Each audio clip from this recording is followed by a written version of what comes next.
Son las 7:27, sin duda la noticia del día será la reunión que mantengan hoy, todavía no se sabe dónde ni a qué hora, en Quito, una delegación de alto nivel del gobierno colombiano encabezada por la canciller y el ministro de Defensa para buscar descongelar estas relaciones tensas desde hace 2 semanas. Benjamín Ortiz, ex canciller de la República, está con nosotros. Gracias, Benjamín, por acompañarnos. Ahí está el documento, este comunicado de prensa que llega desde Bogotá, donde se anuncia la misión colombiana. Es un buen momento y puede ser el momento oportuno para destrabar lo que está pasando. Buen día.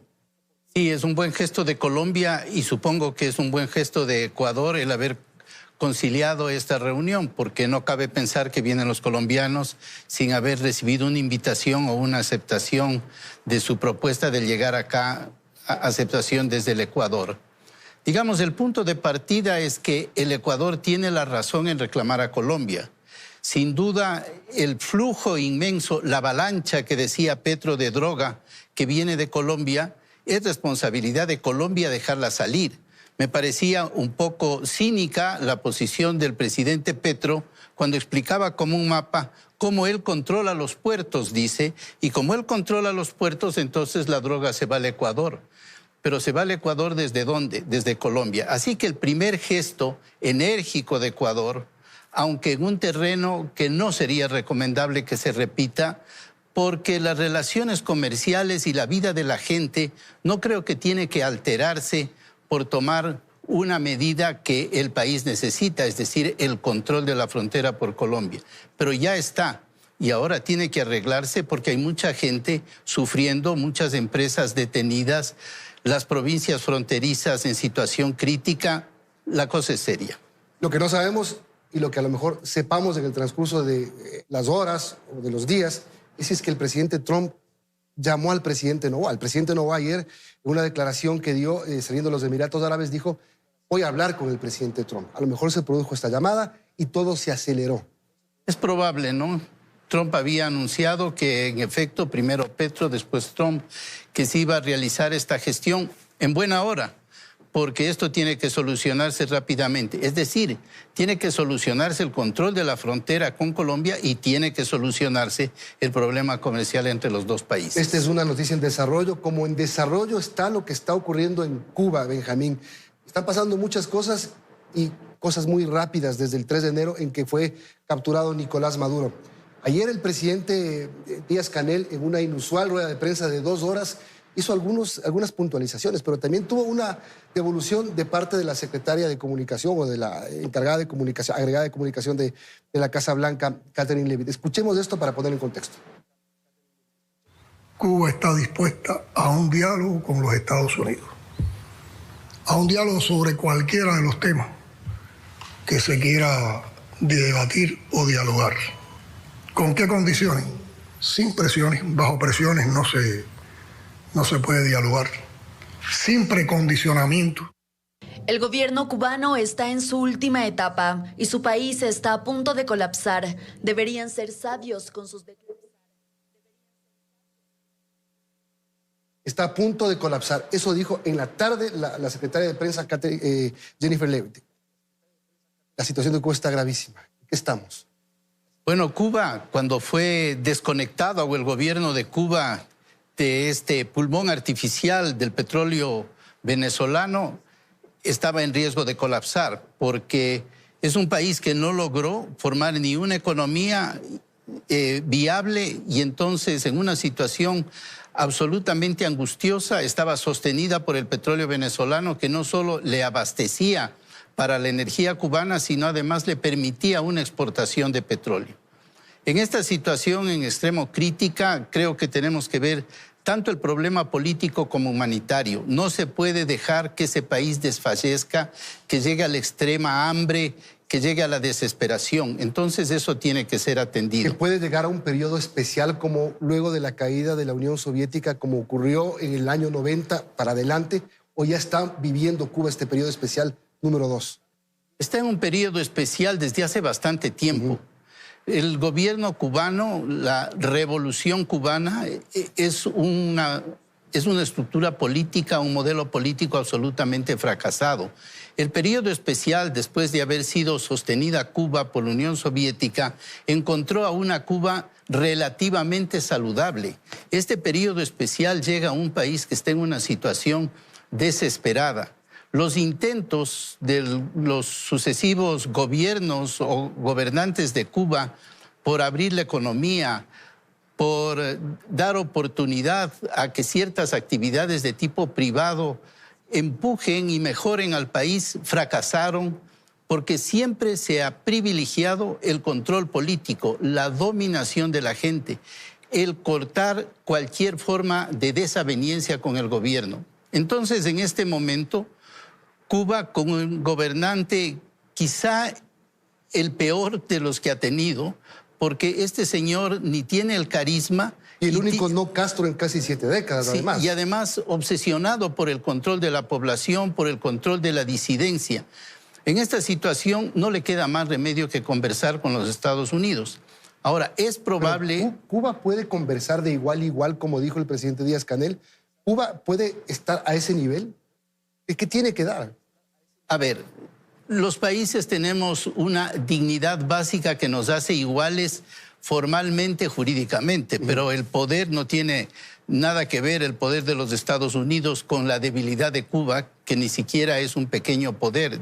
Desgraciadamente, es un gobierno desfalleciente en un país en muy mala situación. Ahora, esta es la parte verbal. ¿Qué podría pasar?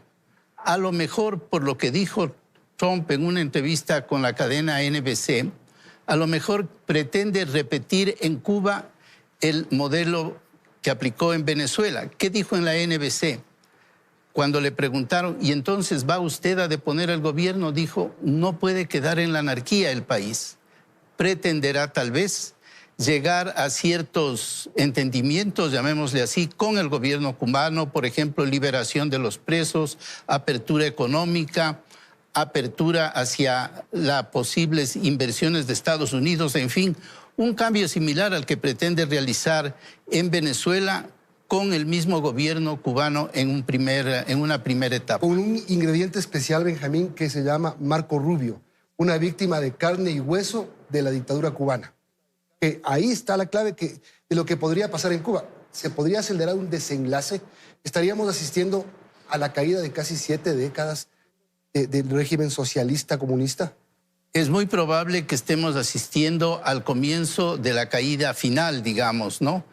Pero esto no creo que se vaya a precipitar, como en un principio proclamaba y decía Rubio, porque Rubio lo que quería es que inmediatamente se fuera el régimen cubano castrista comunista. Pero la práctica, las necesidades concretas y objetivas pueden hacer que se desarrolle un proceso en el cual permanezca, digamos, en el gobierno los actuales gobernantes y que la sociedad cubana se vaya abriendo a un cambio que resulta indispensable para ese maravilloso país, mártir de una gigantesca equivocación política que con una narrativa muy encantadora constituyó finalmente un inmenso engaño. Ahora, los canales están abiertos, están abiertísimos. Están abiertos como estaba con Trump con Maduro, que incluso tenía esta oferta de irse a Turquía, que no la aceptó y que terminó donde está, en Nueva York. Están abiertísimos tanto que el presidente ayer, Díaz-Canel, dijo que lo que estamos...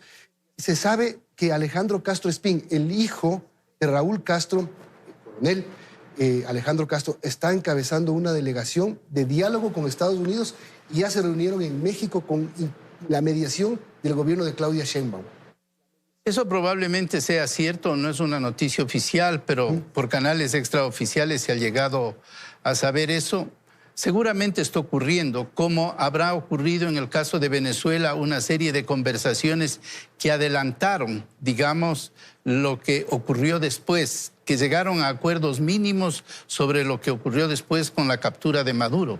En el caso venezolano, parece que sus propios socios y cogobernantes aceptaron este desenlace, dado que no aceptó ir a Turquía, según parece que era la oferta. Entonces, si no te vas, te llevo.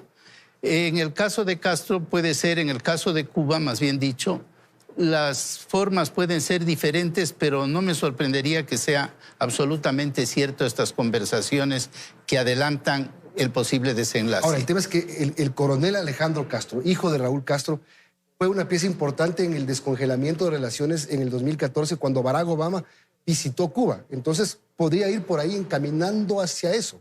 Es decir, que es una persona que está experimentada en la relación con los Estados Unidos, ¿no? De manera que es probable que sea así. Lo que sería de desear es que se detenga el sufrimiento del pueblo cubano y que se abra el espacio para que alternativas políticas puedan conducir ese país realmente en una situación desastrosa desde hace tantos años. Ahora, la pregunta aquí es, Benjamín, y sí, analizar esto puede resultar objetivo si uno no vive en carne propia lo que pasa en ellos. ¿Por qué el pueblo cubano no se revela? Anoche un cacerolazo, quizá tibio, quizá no se sabe, porque tampoco es que sale mucho al mundo, pero ¿por qué no hay una revelación del pueblo cubano? Porque claramente está pasando necesidades.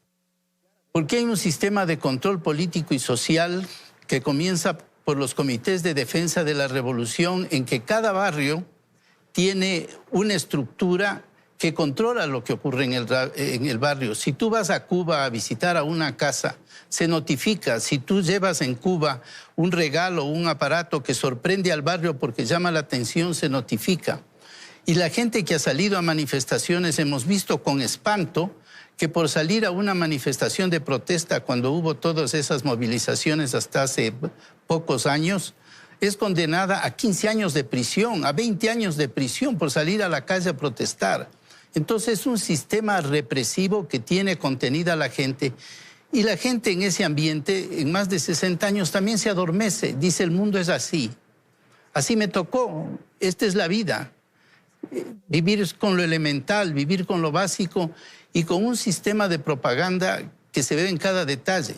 Por ejemplo, cuando fui a una visita a Cuba como canciller, cuando hubo ahí la reunión de la cumbre iberoamericana, los vehículos en los que íbamos los cancilleres, que eran unos buses más o menos grandes en que viajábamos todos, iban por las calles, tenían unos letreros amigos de Cuba que aplaudían al bus que pasaba con los visitantes extranjeros porque se había hecho toda una promoción de gestos de amistad hacia el gobierno cubano, no necesariamente solo hacia el pueblo.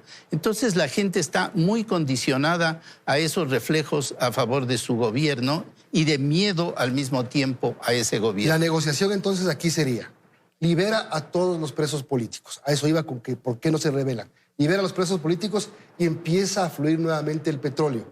Porque claro, en la Unión Soviética sostenía Cuba, era el respirador de Cuba. Se cayó la Unión Soviética, se acabó ese respirador. Aquí el respirador era el chavismo, era Chávez y Nicolás Maduro. Se acabó eso y otra vez caen. Entonces aquí es, te doy petróleo, te doy energía, a cambio de que liberes los presos. Y así empezamos a hablar.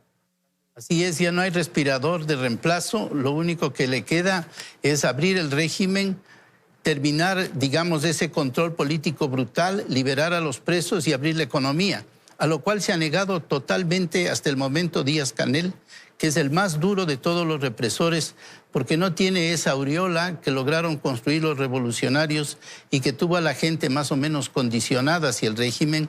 Hoy es un hombre duro, no es un Castro, y eso significa que el pueblo realmente y el gobierno tiene que abrirse a una nueva situación porque lo actual es insostenible. Gracias, Benjamín, por acompañarnos. Quizá, así como empezó este año con una noticia de impacto, quizá 2026 termine igual.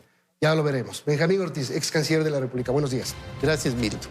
Vamos a hacer una pausa y venimos para conversar con el doctor Rafael Ollarte.